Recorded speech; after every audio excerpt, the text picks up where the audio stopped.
Okay, Assalamu alaikum wa rahmatullahi wa barakatuh. And a very good evening to all of you. I hope you all are fine. And just a second.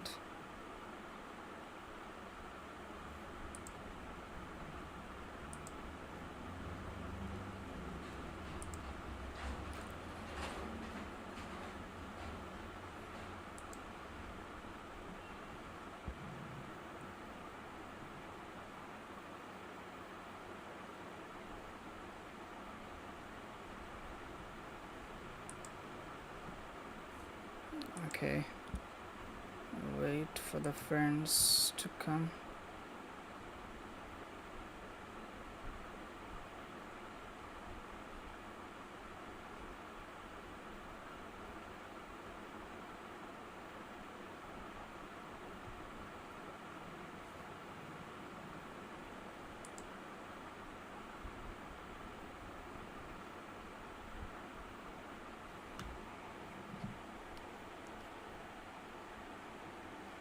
Just a second now.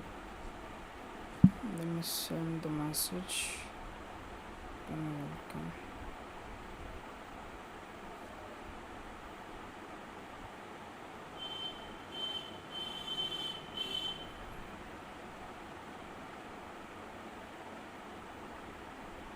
Okay, let's start.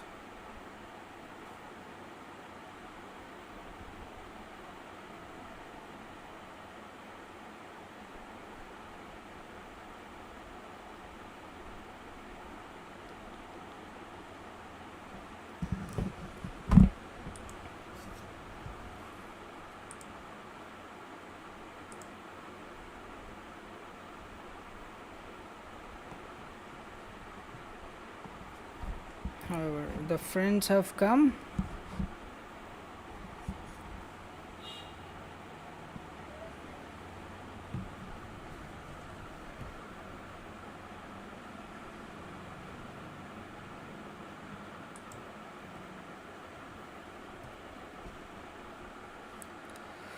Okay, so I think our friends have come, so let's start it.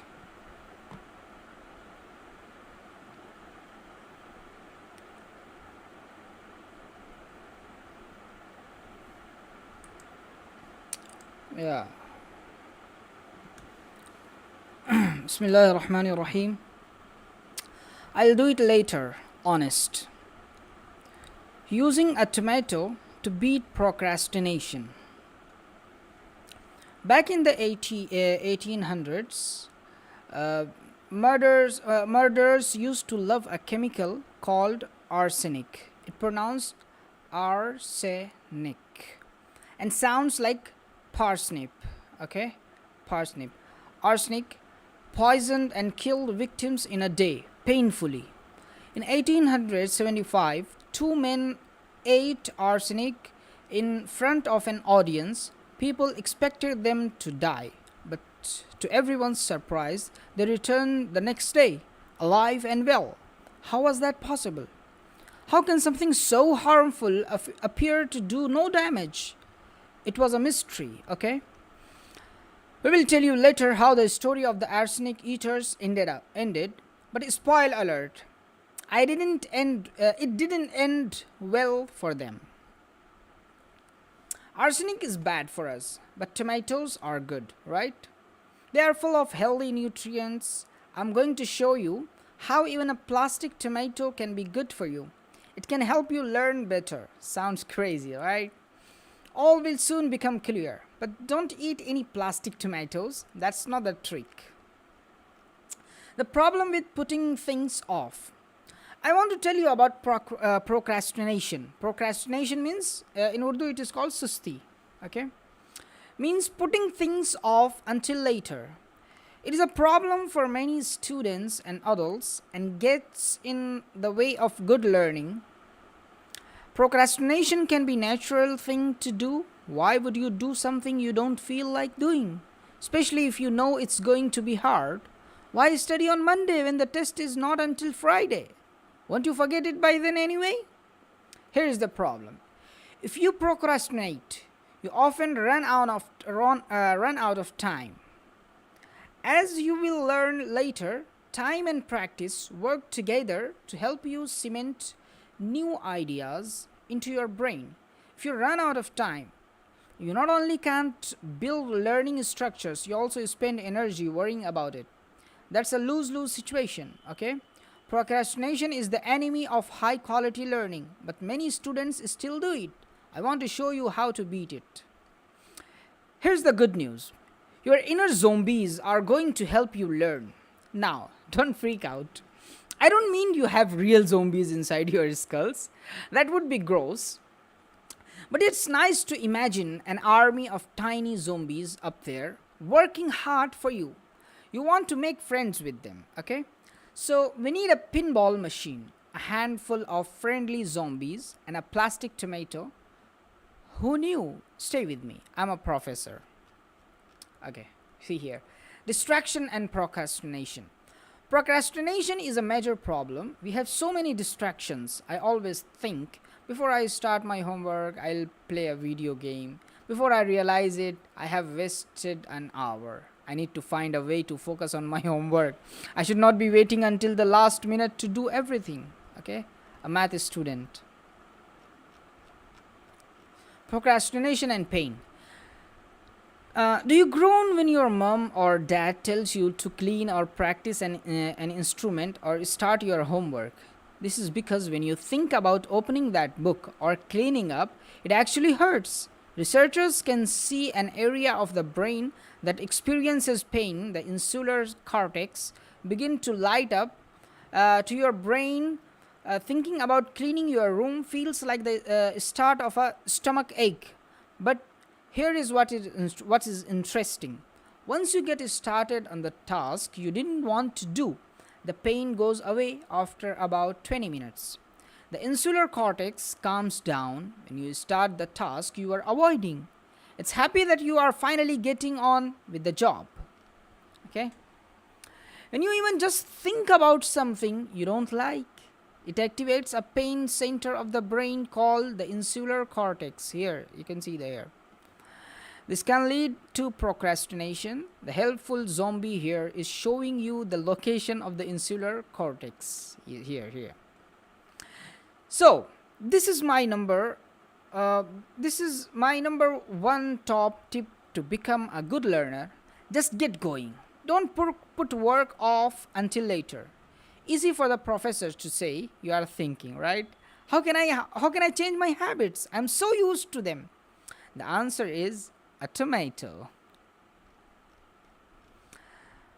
The Pomodoro technique. How's she gone crazy, you ask? How can a tomato make me a better learner? In the 1980s, Francisco Carrillo came up with a way to help procrastinators. It's called the Pomodoro technique. Pomodoro is in Italian for tomato. Okay? Carrillo developed a tomato-shaped timer like the one here. You can see here a Pomodoro timer. Okay? Carrillo's technique is simple and it works. Terry and I knew it is one of the most popular techniques in our course Learning How to Learn. Okay? First, you need a timer. The tomato-shaped timer is great, but any timer will do. I have a digital timer on my computer. Many people use Pomodoro apps on their smartphone or iPads. The techniques works like this. Number one, shut off all distractions. Your phone, the TV, your music, your brother, anything that gets in the way of your ability to focus. Find a quiet place to work where you won't be interrupted.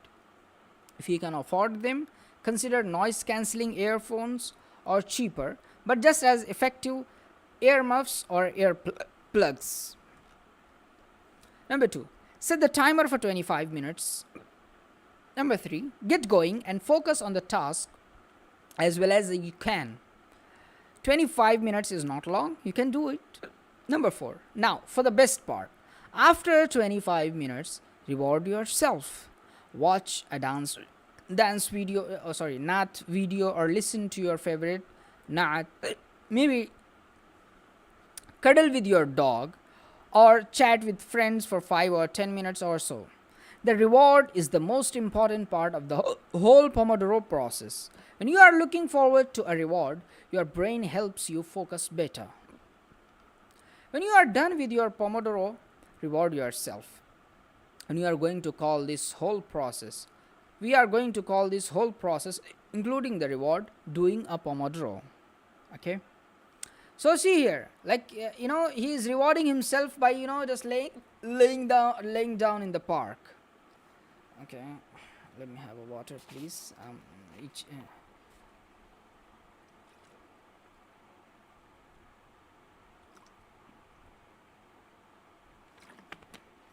Alhamdulillah. Okay. When you do a Pomodoro, forget about finishing the task. Don't say I'm going to finish all my homework during this Pomodoro. You might finish whatever you are working on, but don't worry about it. If you don't, just work as hard as you can for 25 minutes. When the timer goes off, take a break, dip into your diffuse mood with that reward. You may need to do another Pomodoro later, but that is okay. You are doing the right thing just by working hard on the task. Don't worry about how much you do, you will finish. But leave yourself plenty of time. Don't wait until the last minute, okay? When I do a Pomodoro, my thoughts sometimes wander off. That's perfectly normal. As soon as I catch my thoughts wandering, I just bring them back to the task. It's only 25 minutes after all. Anyone can do 25 minutes of studying. If I find my thoughts wandering to other tasks I want to do, or websites I want to check, I make a note on a piece of paper so I won't forget, and then I continue with the Pomodoro. I'll admit that if I want to keep working after the time is up, I go ahead. Getting into the flow where I'm really into doing the task is a good thing. But when I stop, I always reward myself. It's a diffuse mood time. If I have been writing like this book, I listen to a favorite song, or I get up and make a cup of tea and look out the window. I don't write during my break. That way, the writing part of my brain gets a rest. It's a good idea to do something during your break. That's very different from what you have been focusing on. You want to give a rest to the area of your brain that has been doing the focusing. If you have been sitting while you study, breaks where you move your body around are often the best. Some people like Pomodoro timers that make a ticking sound. This reminds them that the time is passing and they are getting closer to their break. The ticking keeps them focused. How many Pomodoros should you do in a day? That depends on you. If you are pretty self-motivated and just need an occasional poke to get going, try doing just 1 or 2 Pomodoro a day when you need them. Some people keep careful count of how many Pomodoros they do in a day. They often use Pomodoro apps that collect the day's Pomodoro, kind of like badges. Okay? Look up Pomodoro apps and find one that you like. One of the most popular ones we knew of is called Forest. By the way, don't switch between tasks when you are doing your Pomodoro. Pick a task and work at it until the bell rings. Of course, if you finish a task during a Pomodoro, you can start another. Some students think they can do several tasks at once or switch back and forth between several tasks at once. This is called multitasking. But the idea of multitasking is a mistake. Your focus can only be on one thing at a time. When you switch your attention, you waste mental energy and you will perform worse. It's like a pinball machine where 2 balls have been released instead of 1, and you have to crazily try to manage both the balls. You inevitably fail and both balls drop. Okay? So, learning tip. Set a timer for your breaks and learn to put off your procrastination. Just as the Pomodoro timer can be useful for your studies, it can also be useful for relaxing. Set your timer for 5, 10, or however many minutes you make sense for a break. Remember, taking a break is important so your diffuse mood can help your learning. For some people, it takes practice to get used to coming back to a task after a break ends. A break timer that has a very distinct and loud sound can be useful here. Sometimes people find it hard to stop procrastinating. If that is the case, a good mental trick is to tell yourself that you are going to procrastinate 10 minutes later. Meanwhile, during those 10 minutes, look at a list of what you plan to do. This will allow your diffuse mood to start thinking in the background about your tasks and how you are going to get them accomplished. Good zombies and bad zombies. This takes me back to zombies. Sometimes they have a bad reputation. People think of them as monsters, scary looking creatures who are under the control of something or someone else. But zombies, at least in our book, are just your habits, okay? They are good, neutral, and bad zombie habits. Bad zombie habits, okay? Okay, maybe the bad zombies really aren't that bad. They are just not helpful sometimes. What do all zombies have in common? They work automatically towards their goal, which generally involves eating brains. Nothing distracts them. They never give up. It's like they are autopilot. Okay, your habits are like zombies. You can have bad ones or good ones. We all have a zombie mood. Fortunately, it usually doesn't involve eating weird substances like with the real zombies. We do things automatically because we have done them so many times before. Good evening. What are your zombies mood habits? Throwing your shoes down as you come in from school, falling into a favorite chair in front of the TV, or reaching for your phone as soon as it vibrates. No thinking, no discussion. That's you in zombie mood. Okay? So, are you getting the idea? What she wants to say? Like, your habits are like zombie. So, you have so many zombies in your mind that are habits, and there are some good habits and some bad habits. Likewise, there are some good zombies and some bad zombies in your mind. Okay? So, imagine being as focused as helpful zombie on your studies during the time you are supposed to be studying. Practicing the Pomodoro technique will help you get there. But you need to defeat your bad zombie habits on the way. Studying and texting in the same time frame is a bad habit. Okay? It's your bad study while texting zombie. To defeat it, you can instead train a helpful zombie. Get used to turning your phone off, silencing it, or leaving it in another room. The new good zombie can allow you to overcome the bad one. If your brother interrupts you, train your helpful inner zombie to tell your brother you are doing a Pomodoro. Ask your brother to stay away until you have finished. If you know you get hungry, have a snack before you do a Pomodoro. Instead of mindlessly jumping into a new chapter of your textbook, first do a picture walk, and then take notes on the paper that your good zombie mood has thoughtfully placed beside you. Replace your bad zombie habits with ones you know will make things better for you.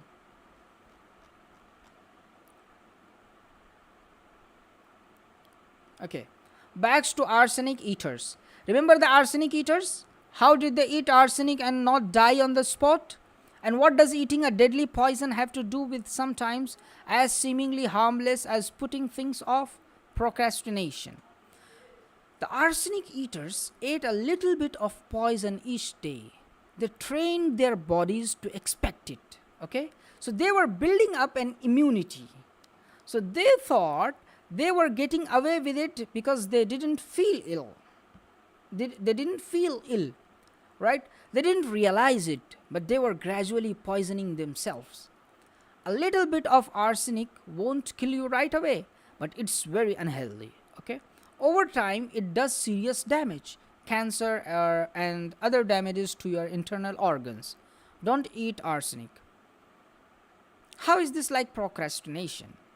It doesn't seem like it hurts if you put off your studies a little longer or spend another few minutes on social media. But if you get used to procrastinating, I am also part of that, it will make learning harder because you will have less time when you do buckle down to learn. Okay, you will get stressed, miss deadlines, and not learn things properly. You can get really behind. All this will make you a less effective student. Remember, you can build an army of helpful zombies up there, working hard for you if you make short periods of focused concentration into a habit. So learn to love the plastic tomato or the Pomodoro app on your phone. Okay? Where are we? Just a second.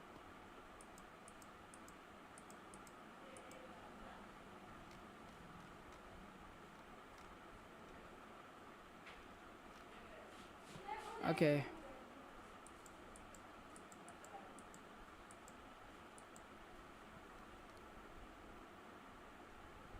Okay, from here, inshallah, we will do it tomorrow.